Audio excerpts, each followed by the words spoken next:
But बहरहाल राष्ट्रपति बनने की, प्रधानमंत्री बनने की महत्वाकांक्षाओं से कहीं इनकार नहीं किया जा सकता मुख्यमंत्री नीतीश कुमार जी का जब सवाल आता है।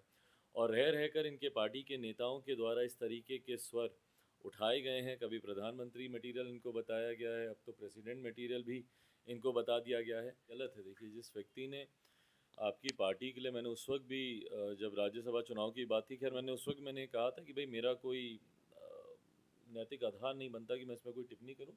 जैसा आपने भी कहा कि उनका पूरी तरीके से इंटरनल मैटर है, वो किसको राज्यसभा भेजते हैं नहीं भेजते हैं, किसको अध्यक्ष बनाते हैं नहीं बनाते हैं। पर हाँ, एक ऐसा व्यक्ति जिसने दशकों दिए आपके पार्टी, आपके संगठन को खड़ा करने के लिए, जो कहीं ना कहीं रीढ़ की हड्डी बने रहे, आज जहाँ पर भी जनता दल यूनाइटेड है, जिस भी मजबूती पर है, या मुख्यमंत्री जी निरंतरता में इतनी बार मुख्यमंत्री बने, तो उसमें किसी एक शख्स का सबसे बड़ा योगदान है, तो वो आरसीपी सिंह जी का वो रहा है। तो ऐसे में जिस तरीके से पूरी तरीके से उन्हें साइडलाइन किया गया, कॉर्नर किया गया और कहीं ना कहीं अपमानित किया गया, भाई बंगला छीन लेना तुरंत, अभी तो भाई केंद्र में तो मंत्री हैं ही ना। प्रत्याशी का समर्थन करेगी, भाई मैं भी चाहूँगा कि जो प्रत्याशी, जो जो देश के जो राष्ट्रपति बने, जो महामहिम बने और जो देश का जो नेतृत्व करें, उसमें मेरी भी पार्टी की सहमति हो। पर इसका निर्णय जब प्रत्याशी सामने आएंगे, क्योंकि अभी तक तो दोनों तरफ से कोई प्रत्याशियों की चर्चा ही नहीं है महागठबंधन। नमस्कार, आप देख रहे हैं डी न्यूज़ और मैं हूं अभिषेक मिश्रा। बिहार की सियासत का जो घटनाक्रम है वो तेजी से बदलता हुआ नजर आ रहा है। अब राष्ट्रपति चुनाव का भी ऐलान हो चुका है, राष्ट्रपति के चुनाव होने हैं देश में, और उसकी वजह से भी उसका असर भी बिहार की राजनीति पर पड़ने के पूरे आसार नजर आ रहे हैं। इस वक्त हमारे साथ लोक जनशक्ति पार्टी रामविलास के राष्ट्रीय अध्यक्ष चिराग पासवान मौजूद हैं और इन सवालों पर उनसे बातचीत होगी। चिराग जी, लेकिन जो सबसे पहला सवाल है इस इंटरव्यू का वो ये है कि आरजेडी के कई नेता सैकड़ों की संख्या में आपकी पार्टी में शामिल हुए हैं, वैशाली के प्रखंड अध्यक्ष भी शामिल हुए हैं। एक बड़ा झटका आरजेडी को आपने दिया है। झटका मैं नहीं मानता। मेरे बारे में भी अक्सर यही कहा जाता है, अगर कोई नेता इधर से उधर जाता है, कि बड़ा झटका लगा। मुझे नहीं लगता कि ऐसा कोई झटका, जिसकी विचारधारा के साथ जो सहमत है वो उसके साथ जाता है। और मैं अपने संगठन को, अपने दल को ऐसे ही लाइक माइंडेड लोगों के साथ मजबूत करना चाहता हूँ, जो बिहार फर्स्ट बिहारी फर्स्ट में विश्वास रखते हों, जो बिहार फर्स्ट बिहारी फर्स्ट को धरातल पर उतरता हुआ देखना चाहते हों, जो उसके लिए दिन रात मेहनत संघर्ष करना चाहते हों। तो जो भी राजनीतिक दल के लोग या आम बिहारी जो इस मुहिम के साथ जुड़ना चाहता है, बिहार को विकसित राज्य बनाना चाहता है, हर उस व्यक्ति का मैं स्वागत करता हूँ। हाँ, ये संजोग की बात है कि वो राष्ट्रीय जनता दल से तमाम कल ऐसे नेता बिहार फर्स्ट बिहारी फर्स्ट के साथ जुड़े। एक बड़ा भव्य कार्यक्रम हम लोगों ने वहाँ पे आयोजित किया गया। और अभी भी आने वाले क्रम में भी आप देखेंगे कई और ऐसे राजनीतिक दल के लोग या ऐसे युवा जो अभी तक किसी राजनीतिक दल से नहीं जुड़े हुए हैं, वो पार्टी के साथ जुड़ना चाहते हैं और बिहार फर्स्ट बिहारी फर्स्ट के लिए काम करना कई चाहते हैं। कई दलों के हाल के दिनों में कई दलों के विधायकों ने और कई दलों से जुड़े पूर्व विधायकों ने आपसे मुलाकात की है। जो तस्वीरें अक्सर सामने आती हैं कि किसी दल के विधायक चिराग पासवान से मिल रहे हैं या किसी दल के पूर्व विधायक किसी पार्टी के नेता चिराग पासवान से मिल रहे हैं, क्या उन तस्वीरों को हम इस तरह से देखें कि उनकी एंट्री तय है लोक जनशक्ति पार्टी रामविलास में? देखिए, कई बार व्यक्तिगत संबंध भी होते हैं जिसकी वजह से मुलाकातें होती हैं। हर चीज़ को सिर्फ राजनीतिक उद्देश्य से देखें ये ज़रूरी नहीं है। बट हाँ, अगर उनसे मेरी मुलाकात होती है तो कहीं ना कहीं उनका रुझान बिहार फर्स्ट बिहारी फर्स्ट की तरफ तो ज़रूर दिखता ही है। और आने वाले दिनों में, जैसा मैंने कहा, कि अपने संगठन को और मजबूत करना और ऐसे लोगों को जोड़ना जो बिहार फर्स्ट बिहारी फर्स्ट को आगे बढ़ाएं। उसमें पूर्व विधायक, मौजूदा विधायक भी कई ऐसे हैं जो अपनी भावना बिहार फर्स्ट बिहारी फर्स्ट के साथ जोड़ कर देखते हैं। तो उन लोगों का ज़रूर आने वाले दिनों में भी स्वागत होगा। आपकी पार्टी के जो लोग हैं या आप खुद हैं, अपने विजन को लेकर जो कुछ भी कहते हैं, उस पर प्रशांत किशोर ने मुहर लगाई है। एक इंटरव्यू के दौरान प्रशांत किशोर ने ये कहा कि चिराग पासवान एक अच्छी सोच के व्यक्ति हैं और मुझसे पहले बिहार में लगे हुए हैं, और उन आपके बिहारी फर्स्ट विजन की उन्होंने तारीफ की। और इसको दूसरे अंदाज में कहें तो उनके इस वीडियो को आपकी पार्टी के नेताओं ने खूब वायरल किया है। कैसे देख रहे हैं इस तारीफ को? ये तारीफ नहीं, मैंने हमेशा इस बात को कहा है कि मेरे पुराने मित्र रहे हैं। हाँ, उन्होंने आपको अपना मित्र भी बताया है। जी बिल्कुल, मेरे उनसे आज से नहीं बहुत पुराने संबंध उनके साथ मेरे रहे हैं। और ईमानदारी की बात है, कई बार मैंने उनसे अपनी जो चीज़ें मैं कर रहा हूँ या जो चीज़ें वो कर रहे हैं, हम लोगों ने मित्र होने के नाते एक दूसरे से हम लोगों ने साझा भी की है, और इसीलिए यकीनन उनको बिहारी फर्स्ट के बारे में काफ़ी जानकारी है। तो इसीलिए एक दोस्त होने के नाते, एक मित्र होने के नाते उन्होंने जो बातें मेरे लिए कही हैं उसके लिए उनका धन्यवाद। इधर कोई बातचीत हुई प्रशांत किशोर से? नहीं देखिए, वो भी अपनी मुहिम में लगे हुए हैं, और मेरा आप जान ही रहे हैं कि मैं पूरी मजबूती से बिहारी फर्स्ट को लेकर लगा हुआ हूँ। बिहार के हर एक ज़िले में, हर एक प्रखंड, हर एक गांव जा रहा हूँ। तो वो अपना कार्य कर रहे हैं, मैं फ़िलहाल अपना कार्य कर बिहार में नहीं, माफ़ कीजिएगा, देश में राष्ट्रपति का चुनाव है और एक बयान आया है बिहार से। मुख्यमंत्री नीतीश कुमार के करीबी नेता हैं, जेडीयू के बड़े नेता हैं श्रवण कुमार, उन्होंने कहा है कि नीतीश कुमार में राष्ट्रपति बनने की सारी योग्यताएं हैं। ये यूं ही दिया गया बयान है या फिर जो खबरें आ रही थी, जो कयास लगाए जा रहे थे कि जेडीयू नीतीश कुमार को राष्ट्रपति पद का उम्मीदवार बनाना चाहती है, नीतीश कुमार की महत्वाकांक्षा ये है, उसको इस तरह से देखते हैं? राजनीति में कोई भी बयान यूं ही नहीं दिया जाता। हर बयान के मायने होते हैं और उसके पीछे छिपे हुए कई अर्थ होते हैं। किसी भी नेता के भविष्य को अगर जानना है तो उसके इतिहास को टटोल कर देखिए, उनकी कार्यशैली को टटोल कर देखिए, उनके भविष्य में उनकी क्या रणनीति रहेगी उसका अंदाज़ा कम से कम लग जाएगा। 2017 में जब पिछले राष्ट्रपति चुनाव हुए थे, उस वक्त भी हम लोगों ने देखा था कि जनता दल यूनाइटेड, उस वक्त 2016-17 में जब भी ये चुनाव हुए थे, उस वक्त जनता दल यूनाइटेड महागठबंधन के साथ थी। और उस वक्त महागठबंधन के साथ रहते हुए भी विपक्ष के उम्मीदवार का शायद इन्होंने समर्थन नहीं किया था, और इनका समर्थन जो था वो एनडीए के उम्मीदवार के लिए था, रामनाथ कोविंद जी के लिए था, जो मौजूदा राष्ट्रपति हैं हमारे देश के मामहिम, उनके लिए इन्होंने समर्थन किया था। अब जब ये एनडीए के साथ हैं, क्या ये एनडीए के प्रत्याशी का समर्थन करेंगे? ये एक बहुत बड़ा प्रश्न है, जो कि आने वाले समय में संभवतः इसका जवाब हम लोग को मिलेगा। बट बहरहाल, राष्ट्रपति बनने की, प्रधानमंत्री बनने की महत्वाकांक्षाओं से कहीं इनकार नहीं किया जा सकता मुख्यमंत्री नीतीश कुमार जी का जब सवाल आता है। और रह रहकर इनके पार्टी के नेताओं के द्वारा इस तरीके के स्वर उठाए गए हैं। कभी प्रधानमंत्री मटेरियल इनको बताया गया है, अब तो प्रेसिडेंट मटेरियल भी इनको बता दिया गया है। मेरा आग्रह बस इतना ही है कि जब तक ये चीफ मिनिस्टर हैं, कम से कम सीएम मटेरियल तो बनकर अपने आप को साबित करें।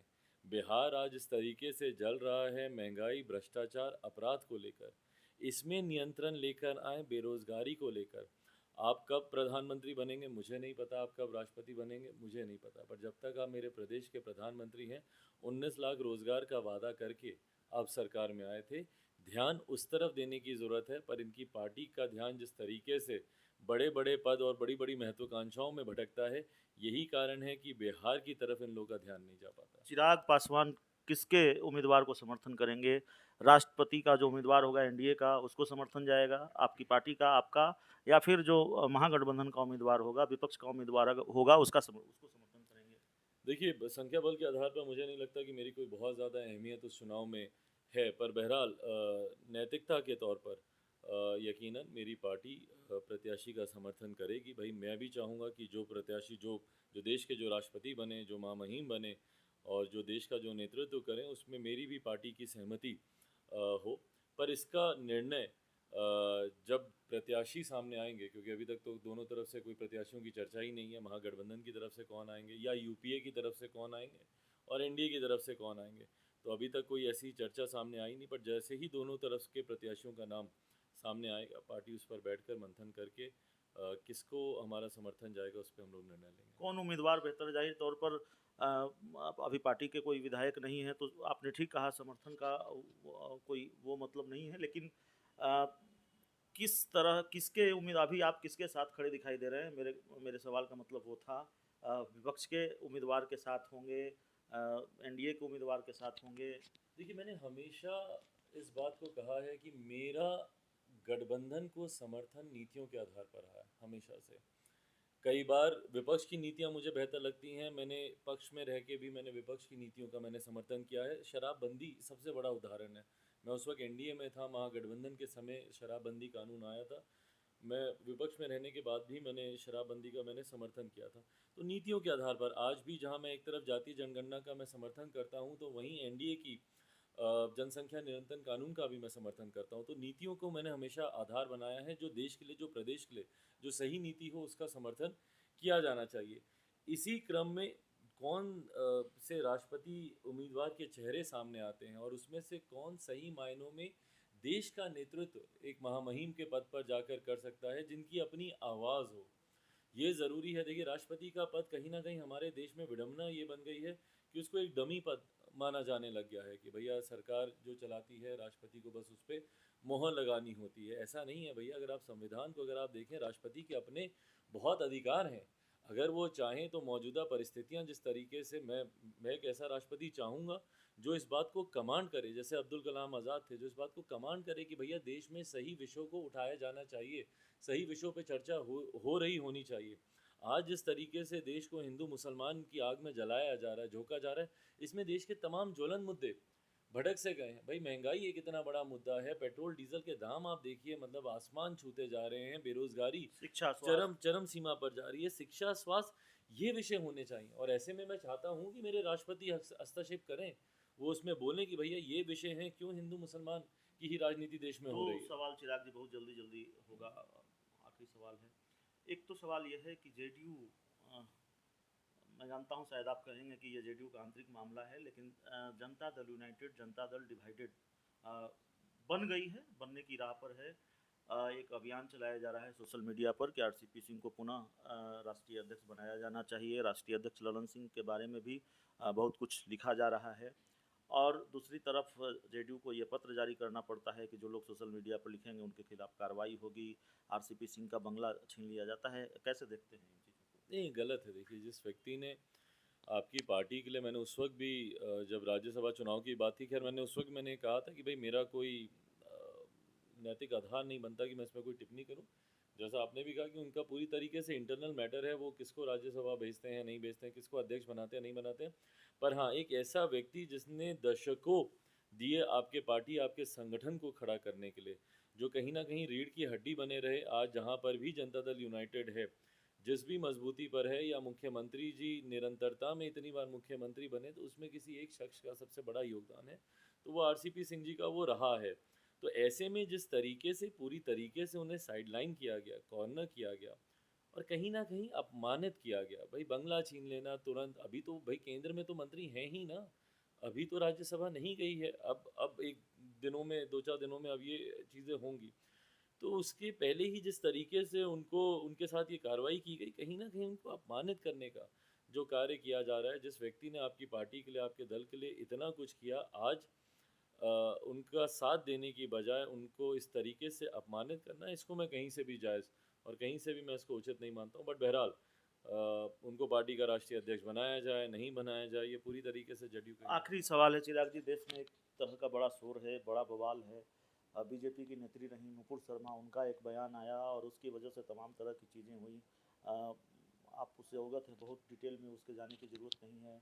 उसका असर झारखंड में, कल बिहार के मंत्री हैं नितिन नवीन, उनकी गाड़ी पर हमला, पत्थरबाजी, कैसे देख रहे हैं इन चीज़ों को? असंतोष उत्पन्न कर रहे हैं इस तरीके के बयान, और ज़रूरी नहीं है ना। देखिए, मैंने हमेशा माना है कि धर्म व्यक्तिगत आस्था का विषय है, किसी को कोई हक नहीं बनता कि धर्म पर टिप्पणी करे। और ये मैं दोनों पक्ष के लोगों को मैं कह रहा हूँ, ना मुसलमानों को हक बनता है कि वो हिंदू पक्ष या हिंदू देवी देवताओं के ऊपर किसी भी तरीके की टिप्पणी करें, और ना ही हिंदू नेताओं को ये हक है कि वो मुसलमानों के ऊपर, उनके धर्म के ऊपर, उनके अल्लाह के ऊपर किसी भी तरीके की कोई टिप्पणी करें। ये कहीं से भी जायज़ नहीं है। और आज की तारीख में मैं बार बार इस बात को दोहराता हूँ, भाई मैं 21वीं सदी का पढ़ा लिखा लड़का हूँ, मेरे लिए प्राथमिकताएं अलग हैं। मेरे लिए बिजली, पानी, सड़क, बेसिक इंफ्रास्ट्रक्चर, महंगाई, रोज़गार, बेरोज़गारी, ये सारे मेरे लिए विषय हैं जिसके ऊपर चर्चा होनी चाहिए। मैंने तो नेशनल चैनल्स पे कई बार, कई मेरे एंकर्स जो मेरे मित्र हैं, उनसे आप पूछिएगा, मैं कितनी बार मैं उनको मैसेज करता हूँ या मैं उनसे बात करता हूँ कि भाई क्यों इस तरीके की डिबेट आप लोग चलाते हैं नेशनल चैनल्स पे। आप ये डिबेट नहीं करेंगे तो ये विवाद खड़ा ही नहीं होगा, और ये डिबेट्स कराने की ज़रूरत ही नहीं है। ज़रूरत है आज की तारीख में जो बाकी के ज्वलंत विषय हैं उस पर आप चर्चा कराइए ना। समाज में हमारा देश जाना ही जाता है अनेकता में एकता के लिए। आप नॉर्थ से साउथ चले जाइए, ईस्ट से वेस्ट चले जाइए, जितनी विभिन्नताएं हैं, कल्चरल डिफरेंस है, बोली में डिफरेंस है, भाषाओं में डिफरेंस है, वेशभूषा में डिफरेंस है, और यही हमारी ताकत है कि इतने डिफरेंसेस होने के बावजूद हम सब एक ही अम्ब्रेला के नीचे, भारत के झंडे के नीचे हम सब एकजुट हैं, यूनाइटेड वी स्टैंड टुगेदर।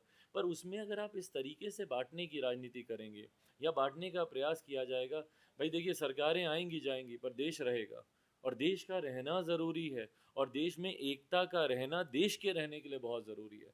उसमें इस तरीके की बयानबाजी का ना मैं समर्थन करता था, ना मैं कभी भविष्य में मैं करूँगा। मुझे नहीं लगता कि इस तरीके के विषयों को तूल देना चाहिए, और जितने लोग हैं जो बिना सोचे समझे सांप्रदायिक हिंसा में अपने आप को झोंक रहे हैं, कल मैं वीडियो देख रहा था जहाँ जहाँ पे भी उत्पात हुआ, मुझे लगता है वो छोटे छोटे बच्चे, शायद उनको पता भी नहीं होगा कि वो क्यों पत्थर मार रहे हैं एक दूसरे पे या क्यों वो ऐसा कर रहे हैं, बस कोई कह रहा है तो वो कर रहा है। तो इसीलिए मैं सबसे आग्रह करूंगा कि विषय को बैठ के सुलझाएं, और धार्मिक विषयों पर कम से कम राजनीतिक चर्चाएं नहीं होनी चाहिए, इस बात का मैं पक्षधर हूँ। चलिए, लोक जनशक्ति पार्टी रामविलास के राष्ट्रीय अध्यक्ष चिराग पासवान जी थे, और जब बातचीत होती है तो सवालों की फहरिस्त लंबी हो जाती है, और हम अपना वादा नहीं निभा पाते कि 5 मिनट में इस इंटरव्यू को ख़त्म कर लेंगे। लंबी बातचीत, और जाहिर है आपको ये इंटरव्यू पसंद आएगा, ऐसी हमें उम्मीद है। बहुत बहुत धन्यवाद।